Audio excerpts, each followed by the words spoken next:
So for a tip for teachers connected to nature, I had such a profound journey in the last couple months when I took a trip. I had a van life experience. I bought myself a van, and I'm in California, and I drove for like 6-7 weeks through the West Coast through nature. And as all of us know, when we do nature, when we get to that nature feeling, when we're in the nature, when we connect to the life around us, awareness, connection, awe, gratitude, relaxation can be really quite integral if when we let it in, when we feel the beauty and the amazing craziness of nature. Wind. And what I notice that I love to do, and I want to offer to you as a teacher of yoga, how do we bring nature into our classrooms? How do we actually kind of connect those dots in a kind of tangible, somatic way? And one way that I like to do it is, I'll give you an example. In I think around Shavasana, there's a really great opportunity to do something where once you have people relax, for me personally, for example, one thing I like when I'm sitting out here and I look in the sky and I see the clouds and sometimes I see birds, I feel somehow an awe of the birds and birds flying over, and they feel really far away, like I'm not connected to them. And then that is, of course, from this perspective that things over there are not part of me.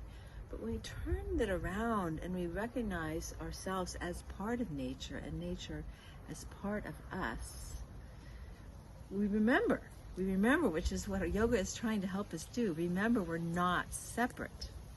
We are not separate from this leaf, from this fig tree, or from my cat flying over there, or the bird flying above. There is this way in which we recognize we are nature, nature's in us. And so, for example, I will, we'll say lying down on the ground, like, and then can you imagine the birds flying overhead right now, like in the dark of the night?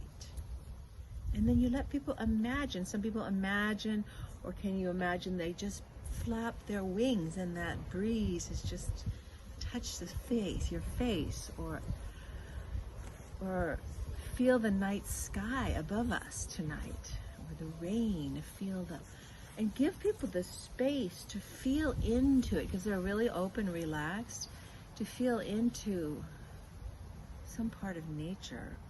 And you don't have to put more meaning on it than that. I think that the more we can help people open up to like the mystery of connection, the mystery of, the leaf in front of you, or the beautiful sunset in front of you, or even the pain of a dying tree, or the trees, the leaves that are dead, which is also another kind of way of looking at the nature, that it's destroyed. It's not all beautiful and shimmery. It's also dying. So there's so many ways to connect to the nature around us and how it's moving through its cycle. That you can, I would just say, go to what attracts you, spend time around it, feel it energetically, and bring it into your practice. So this will help you get away from just this to be honest, like the reference, like, oh, namaste, I'm thankful for being nice to my body. But yeah, okay, that's just such the superficial layer. Yeah, I take care of my body. Of course, that's the first thing we do. We get in the body, we move in body. But why? Yoga is way deeper than, be good to your body, right? Be good to the planet, be good to the person in front of you, be good to the tree, be good to your heart, be good to that bird flying overhead. Be good. Be good in the sense of not being good because you should, but because it's your nature. Yes, did you hear that? It's your nature. Namaste.